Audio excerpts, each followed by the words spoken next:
দেখতেছো? দাঁড়াও, তোকে একলা। আরে তুমি, আমি তোমার জন্য 2000 টাকায় খরচ করব, এর বেশি 1 টাকাও খরচ করবো না, বলে দিলাম। আচ্ছা ঠিক আছে বাবা।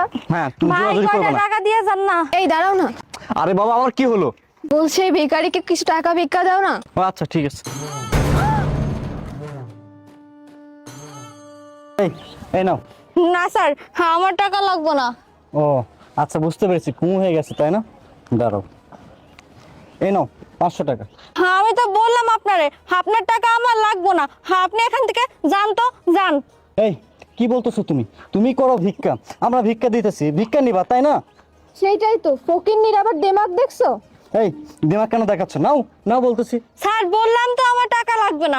আপনি যান, যান এখান থেকে আপনারা। দিমাগ দেখতেছো? দাঁড়াও, তোকে একলা।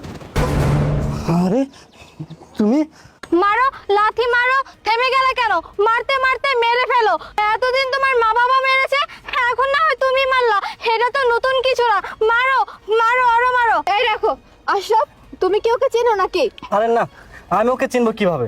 রাস্তায় দেখা হয়েছিল বেশ কয়েকবার ভিক্ষা দেওয়ার সময়, এই জন্য আমাকে দেখে চিনতে পেরেছি। তুমি আমাকে চিনবা কিভাবে? আমি তো তোমার জীবনের একটা অভিশাপ ছিলাম গো, অভিশাপ। হ্যাঁ, অভিশাপ। অভিশাপ তোমার জীবনে আমি ছিলাম না, তুমি আমার জীবনে ছিলা। এই আমি কেন প্রবাসে গিয়েছিলাম? আমি প্রবাসে গিয়েছিলাম তোমার জন্য, আমার ফ্যামিলির জন্য। আমি প্রবাসে যাওয়ার পর থেকে আমি যখন তোমার সাথে কথা বলতে চাইতাম, তখন আমার মা বলতো তুমি নাকি আমার সাথে কথা বলতে চাইতে না, তোমার নাকি সময় হয় না। শুধু তাই না, তুমি আমার মাকে বলেছিলা তুমি নাকি আমাকে বিয়ে করে জীবনটা নষ্ট করেছো। তুমি ভালো কোনো ছেলের সাথে আরো বিয়ে হতে পারতা। কেন? তোমার যদি আমাকে ভালো নাই লাগে, কেন আমাকে বিয়ে করেছিলাম? কেন আমার জীবনটা নষ্ট করেছিলাম? আমি কি জোর করেছিলাম? বিয়ের জন্য ফোর্স করেছিলাম? বলো। বলবো, আজকে সব বলবো।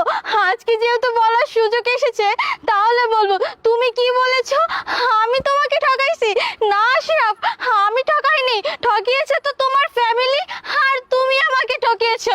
তুমি যখন বিদেশে চলে গেছো, তখন থেকে তোমার মা বাবা আমার উপরে শারীরিক নির্যাতন করে। জানো আশরাফ, তুমি বলেছো না আমি তোমার সাথে কথা বলতে চাই না। না, আমি তোমার সাথে কথা বলতে চাইতাম গো।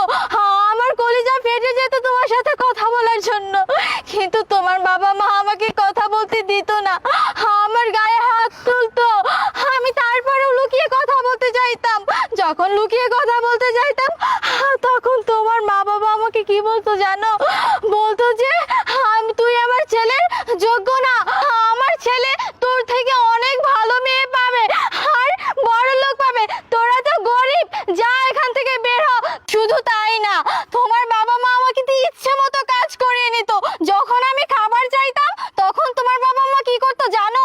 আমাকে বাসি পচা পান্তা ভাত খেতে দিত গো। তারপরেও আমি সবকিছু মুখ বুজে সহ্য করে নিচ্ছিলাম তোমার মুখের দিকে তাকিয়ে, কিন্তু তারপরেও কাজ হলো না। আমাকে বাসা থেকে বের করে দিল। বের করে দেওয়ার পর আমি আমার বাবার বাসায় যাই।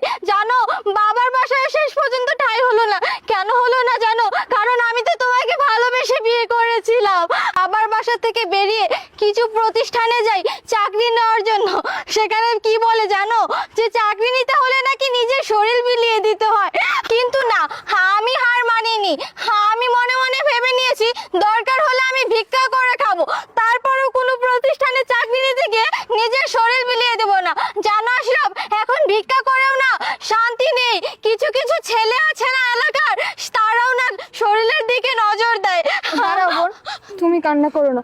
আশরাফ, তুমি না একটু আগে বললে যে তুমি মেয়েটাকে চেনো না, কিন্তু ওর কথাবার্তা শুনে তো মনে হলো যে ও তোমার নিজের বিবাহিত স্ত্রী। হ্যাঁ হ্যাঁ, ও আমার বিবাহিত স্ত্রী। আমি ওকে ভালোবেসে বিয়ে করেছিলাম 3 বছর আগে। বিয়ের ঠিক 2 মাসের মাথায় আমার না ভিসা হয়ে গেল। আমি চলে গেলাম প্রবাসে। প্রবাসে যাওয়ার পর আমি যখন ওর সাথে কথা বলতে চাইতাম, তখন আমার মা বাবা বলতো আশরাফ, তোর স্ত্রী তোর সাথে কথা বলতে চায় না। শুধু তাই না আশরাফ, তোর স্ত্রী আমাদেরকে বলে তোকে নাকি বিয়ে করে সে অনেক বড় ভুল করেছে। তোর চাইতে ভালো ফ্যামিলিতে নাকি বিয়ে হতো তোর স্ত্রী। এই কথাগুলো যখন আমি শুনতাম না, তখন আমার দুঃখে কষ্টে বুকটা ফেটে যেত। আমি তখন মনে করতাম আমি কার জন্য এত তো পরিশ্রম করতেছি, কার জন্য? আমার ফ্যামিলির জন্য, আমার ভালোবাসার স্ত্রীর জন্য। কিন্তু আজকে আমি বুঝলাম আমার মা বাবা আমাকে যা বলেছিল সব মিথ্যা।